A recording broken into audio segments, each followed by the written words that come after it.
sure, as we are all aware, it's government, which means it's not going to be a very quick process.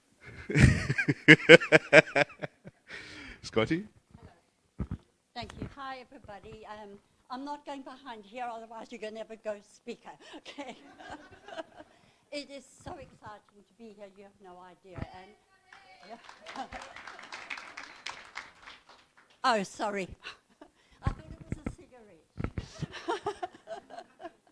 You know, to be here to do what we are doing with everybody who shares our passion is just amazing. So all of us to you. Well, can you put up the first slide? Thank you. And I'm nervous, okay? All right, while we're waiting for this to come up, what we did first of all, we put up our aims. And I really don't think we have to talk about them because all of our aims are the same of all of your aims. Yes?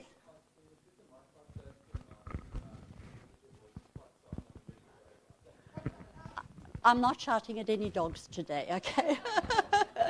All right. So what I thought while they put up the aims, which Wesley is doing now, is to tell you a little bit about us. Some of you know us, some of you don't. Friends of the Dog was started by Charmaine, my partner in crime, and myself 7.5 years ago. And the reason we actually started it was for the lack of communication, the lack of knowledge, and the misinformation that was actually on the website. So, yeah, the aims are up there now. It also freaked us out the kind of dogs we were seeing. There were certain videos on TV that we were not entirely happy with, where alpha rolls, etc., were being done. So we sat and we said, how can we change this? And the way we changed it was we put up Friends of the Dog. I don't know, does anybody know the website? It's very big. It's huge at this stage in time. And we kept that running for 7.5 years. About 3.5 years down the line, we needed to do more. The website is very, very busy. It's doing the job that it was meant to do. And our next step was actually shelter work. And this is where all of this came about. What we did, you can see here, we have got the aims, the support for the new owners. It's a very, very, this freaks me out, okay? It's a very, very comprehensive program. Can we go on to the next slide? Okay, what we did here, we've got this in various stages. Our first stage is the shelter course, and this is absolutely phenomenal. We go to the shelters, we speak to the shelters. What we're covering, we're not just covering education, we're covering behavior. We are helping the shelters if you are going to take a dog out for adoption, how are you going to do it? We don't just want a home check. We want to know that that dog is the right dog for that home. Is that breed the right breed for that home? So we're taking it quite far. How do I open this and talk? Sorry, my mouth is dry. Okay, the shelter course, we do it over a weekend. It has a massive amount of comprehensive theory attached to it as well. It is aimed at helping the shelters to make those dogs more adoptable.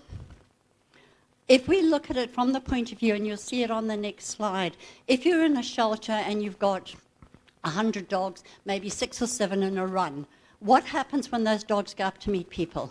They are jumping on each other. You've got redirected attention. It is an absolute and utter nightmare. So our main focus is to help those dogs to calm down, to be calmer, to be quieter. I don't know if you realize it, but there's a 20-second period where an emotional connection takes place between a dog and between a potential owner.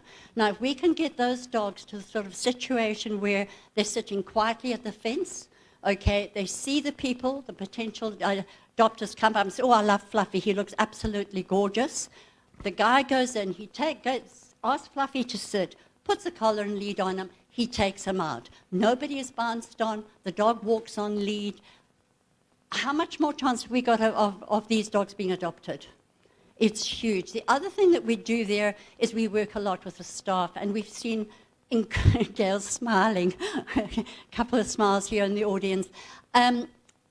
our staff need to be educated. These are the guys that actually need the behavior knowledge of what to do and how to do it. One of the things that struck Charmaine and I more than anything else when we did the first set was the pride that they have. A gal was saying to me the other day that they are depending more and more and more on the guys that they are actually working with. Can you, no, go back. Okay. In the actual weekend workshop, we're working with the volunteers, we're working with the staff, and then what we do, depending on our time limit that we have, because we are in Joburg, so we come down here as often as we can, we give an additional one-day training to the shelter guys, so everybody is on the same page. Now, the beauty of the way that we've structured the shelter program is, I think we've worked with 6 shelters so far. We're about to do our 4th workshop at Fallen Angels later in the year. They can take that knowledge. They don't have to implement it immediately. They can take the bits and pieces, depending on what they're for, how much money they've got, etc., their staff. They might just put up some environmental stimulation. They might just make a dog park, put up some equipment in the dog park. So each and every shelter can tailor this to what suits them. We are always there afterwards to actually take this further. At Fallen Angels now, we're going on to phase 2 of the training this coming week, and the pride they have. It's just, you know, when you're working with the dog that isn't coping and you get that breakthrough and you have that change, okay? And you see the same thing with the staff. I mean, in the next picture, can we just go through to the next one? Okay, this is going back. Sorry, I thought I was one slide ahead. Okay. This is a little bit here where it's at the first tour at Fallen Angels, last year I think it was, where we're doing the calming procedure. So instead of the dogs going nuts, we do a little thing on the outside, help to calm the dogs down. We then go in, we do a further calming procedure, and this is the basis of all the work that we are doing. It starts right at this point here. I mean, you all know about arousal levels, you all know about stress. If we can get these dogs in a situation where we are lowering the stress on the arousal, even inside their runs, we can do so much more on the outside. On the right, this was a tag, and this is Godfrey, who we did some work. And I mean, look at his face. We actually went opposite way around here for some unknown reason, and we worked with the staff because Anne, one of our behaviorists, works here. And when it came to the time to demo the balance and the super balance lead, Godfrey said, "I'll do it, Scotty, I'll do it." So he stood up and he did an absolutely amazing job. Down here at the bottom, we've got some more pictures we bring in with our training because I'm a behaviorist and I'm a T-Touch practitioner. We bring a lot of groundwork, helping dogs to focus, moving them around.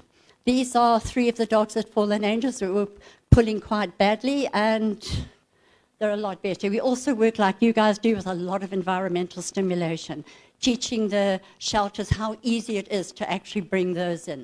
Can we look at the next one? Okay, this is so exciting. You cannot work with 150, 200, 300 dogs at a time. We understand that. We give the guys the tools to be able to do what they can. We then come in and we do that little bit extra. Now, what we decided to do was bring in behavior runs. 3 to 5 behavior runs, depending if you've got a shelter where they've got individual runs already, it's easy. Fallen Angels, for an example, our runs are quite big. So we have our first 3 behavior runs being built, yay! Now, what will happen where that is concerned? Unfortunately, we will choose the dogs, which is terribly unfair, but the whole idea about this is to take the dogs which are the most adoptable, give them the tools they need, show them how to sit down, do all the bits and pieces with them, and get them out to new homes. But this goes a step further, and we did this at Fallen Angels. I was down here last year, for about 7 months, and we brought in the other part of it with the owner training, and that was absolutely amazing. The dogs that were adopted, Steph and I would work with as many of them as we could, and before that dog went home, they had a behavior session. So they were given all the basics they needed, not just the sit, the down, the stand, the hierarchy greeting, which we call the greeting game. What is the honeymoon period? How do you do it? With that, we also gave them a link so that they can go on the website, hear everything, read up on everything we've spoken about, plus we supply follow-up. It's an absolutely massive undertaking, but we are getting there step by step.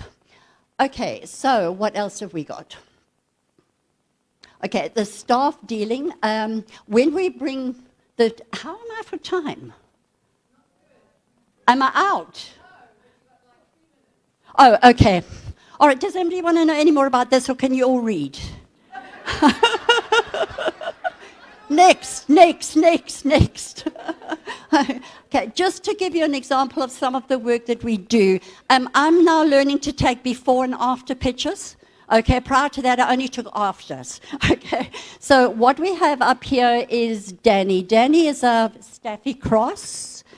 Okay, to say that she was a lunatic was...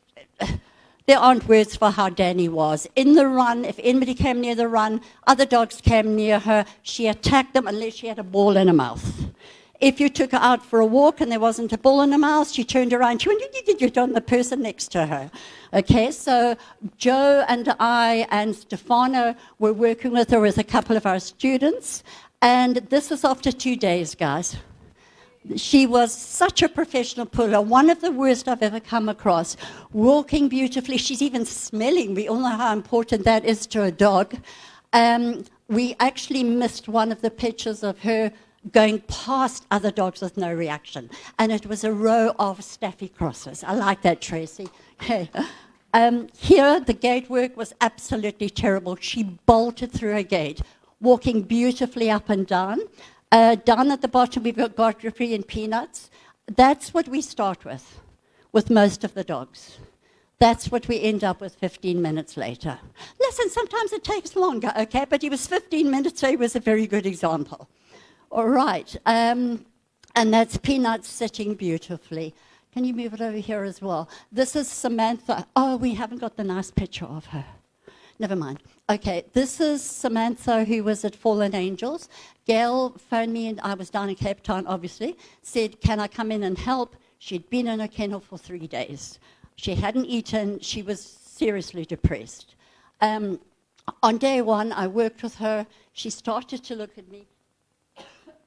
Sorry, you couldn't actually go in the kennel at that stage in time. But we did our little, body language and all those sort of things. After we left that day, she started eating.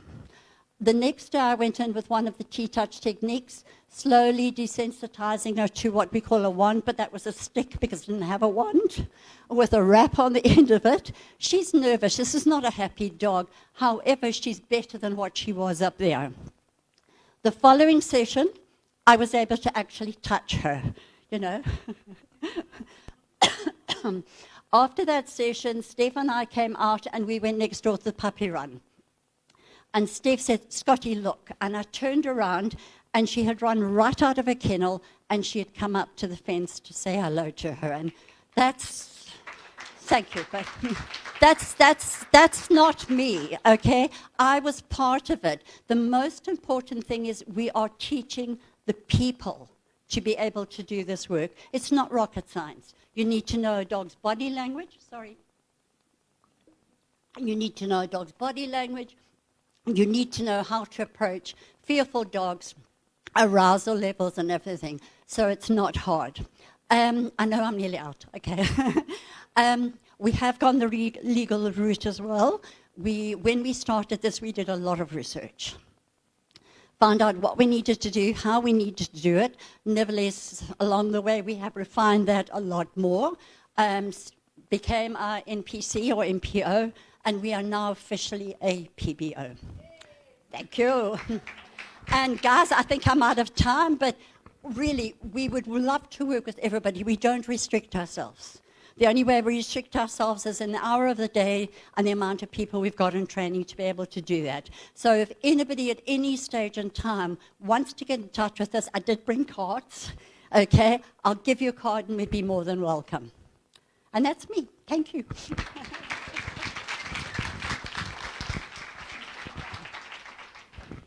Thank you, Scotty. All right, we're really graduating to being further and